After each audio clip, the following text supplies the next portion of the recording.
Right, how we doing, guys? Um, Flay I'm going to be time for you today is one of my favourites.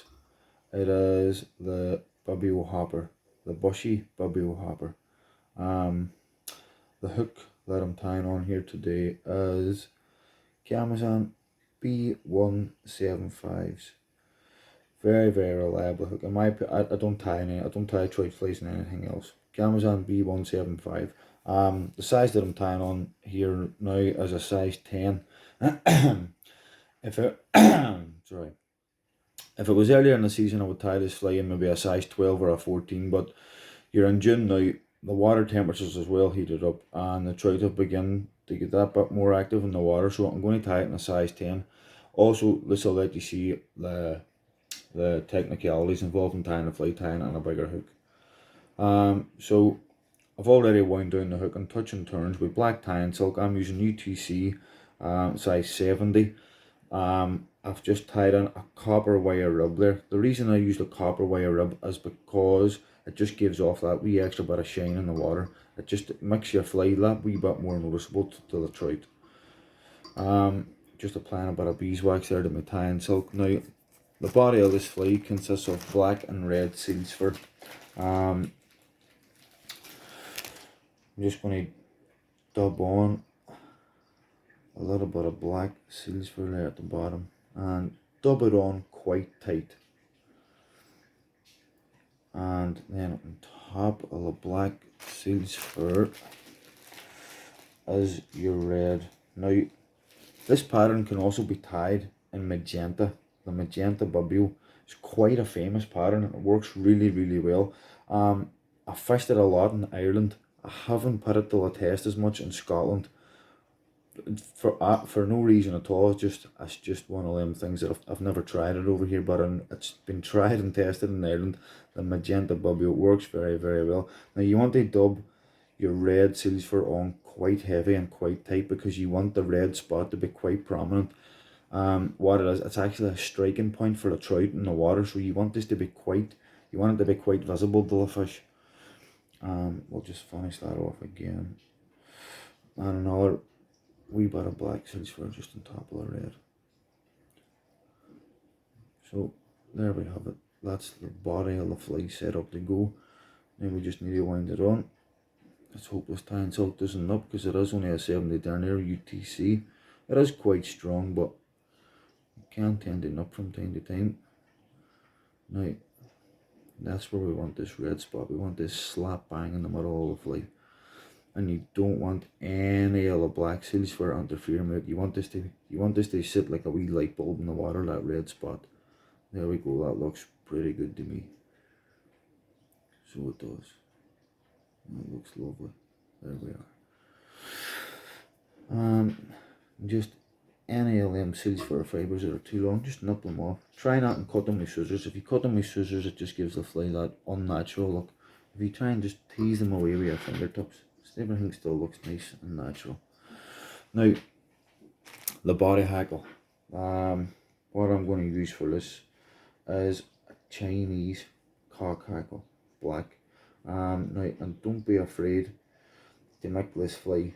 As I say, if you're fishing it at this time of the year, don't be afraid to make it quite big and bushy. The leggier and the bushier the better, especially when you're fishing in a big ripple. Generally, what I would do with my hackle selection is if you bend the hackle fibre over the shank of the hook, what you're looking for is for the hackle fibre to extend from the shank of the hook down to the point of the hook, but I'm just going to go just slightly bigger. Just slightly bigger. Right, there we go. This will do the job. Just tease away them fibres at the bottom of the hackle, the filler that you're not going to use. Alright. And just pinch that in place with your finger and your thumb, front of your seals fur, and just lock that in. Couple of turns. This cape that I'm using, the stalks and the fillers are quite thick, so you need a couple of turns just to secure it in place. Your first 2 turns always around the seals fur, and that lets the hackle fibres sit perfect then when you're winding it. And just wind that back down the body of the fly, and there you can see now where I mean about the bushy look. As I say, you want to fish this fly from this time of the year onwards, essentially. Don't get me wrong, you will catch fish on it earlier in the year, but the later the season goes on, you're into June now, the water temperatures as well up and the trout are active. So what you're looking for in the water when you're fishing this is a big ripple. And if you can get a big ripple on a nice mild day with a good cloud cover, I'm telling you, this fly is absolutely devastating at times. If you follow my YouTube channel, it comes under YouTube as Paul's Black's Wild Fishing. You'll see two of my close friends mention Chris Gordon and Kenny Mullen. They've both seen this fly in action and they can vouch for it. I'm telling you, on the right day, this fly is absolutely amazing. Now, just before I tie that rub off, I'm just going to trim away the excess. The stock, catch my copper wire ribbon, tease them hackle fibres back slightly, and just tie that off. Now, with these fibres, you don't need to be too fussy, because whenever you're stripping this fly through the water will do a lot of that for you. The water will push them fibres back, so don't be too fussy when you're tying this. You trim the excess of that off. And now, hopper legs. Oh, sorry. Trim away the copper rib. There we are. That looks lovely so far. I'm using my mobile phone here, guys, and I don't know what you're seeing here, so I'm just recording this. I'm hoping that this is in focus, and I'm hoping you're able to see what I'm doing. Now, the next stage of tying of this fly is your hopper legs. This can be footery from time to time. What I like to do is, I don't know if you can see what I'm doing here. I hope you can. I really do. I hope you can. But what I'm doing is you take 3 individual pheasant tail fibres with a knot on the end of them, and the direction of the fibre after the knot, you want them all going the same way, right? So this is where it can get footery from time to time. There we are. Right, now they're all going roughly in the same direction. Now, and you want these legs just to be slightly longer than the full length of the hook itself, and you're not tying it directly on top of the shank, just slightly to the side. Alright, and if you get your finger and your thumb, pinch them, loop your tying silk between your finger and your thumb, and just pull it down over the top of them. That fixes them in place. Just check, make sure that you're happy with the position, and then just secure them in. So that's one set of legs tied in. Alright, and just trim your excess. And now do we get the other set tied in? There's a leg sitting there loose. I need another 2. With a pair of tweezers, it is quite easy to knot your pheasant tail. Can be a pain in the ass sometimes. Sometimes it is just handier buying it. This is just a bag of fibres that I've had time to sit and knot up myself, sitting in the living room with a pair of tweezers. But it can be a pain in the ass sometimes. Sometimes it's more hassle than it's worth. And once again, just push it slightly to the side of the top of the shank. Make sure the tips of these legs are lining up with the tips of the other legs. You don't want the fly to look unproportional, then it'll look unnatural to the fish in the water. So just a wee bit longer yet. There we go, that looks good enough to me. And again, your finger and your thumb, pinch your tying silk between your finger and your thumb and pull it down over the legs. Check the position, make sure you're happy with it. Oh, what went wrong there? Right, with there, right, there we go. And then just secure them in, tie it up. There we go. Well, that looks pretty good to me. I'm happy enough with that. Trim away the excess. And now for your head hackle. Traditionally in a bibio, what you would use is a black hen hackle, purely for the movement in the water. Now, I've been tying this fly, I would say,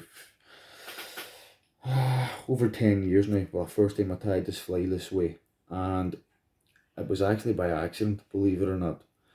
It wasn't intentional in any way at all. However, that doesn't take away from how good the fly worked.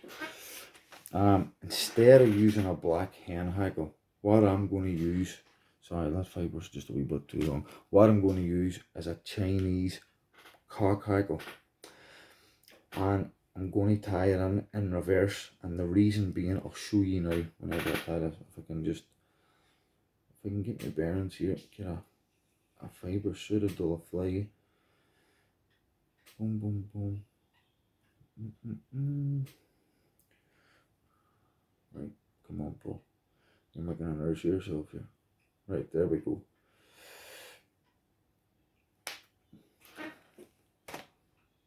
Just strip away that part of the hackle that you're not going to be using. Right, now, instead of tying it in the way you would tie in a normal hackle feather, what you wouldn't usually do, the shiny side of the hackle up, and the hackle's wanting to go back way, that way. Alright, you always have the dull side of the feather pointing towards the shank. But what I'm going to do, tie your hackle in reverse. Now, the reason that I do this is because when you tie your hackle in reverse, the hackle fibers sit a lot more pronounced. And tying it in this way, once you wind that hackle forward, you'll notice that the fibers sit a lot more circular around the head of the fly.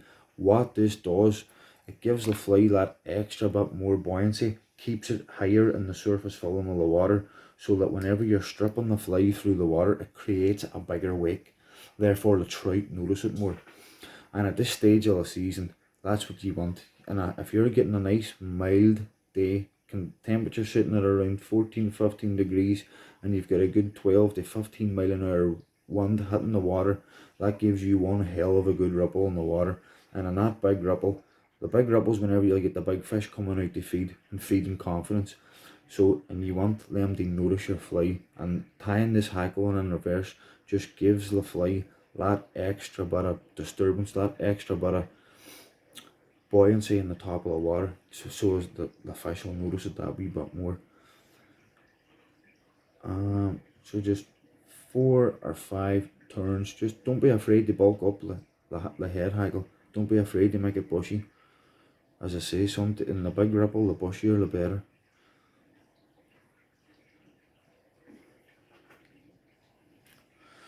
Give it a twist.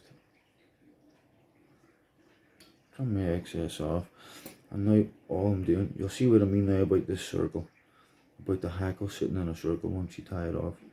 Just 1, 2, 3, right, and there you go. That's your end result. So you can see the circle effect here in the head of the fly, and as I say, it just gives it that bit more buoyancy and that big ripple, creating that bigger wake in the top of the water. And now all I'm going to do, just finish my fly off just where I will finish. 3 turns I will finish usually is plenty. If you're using 3 turns,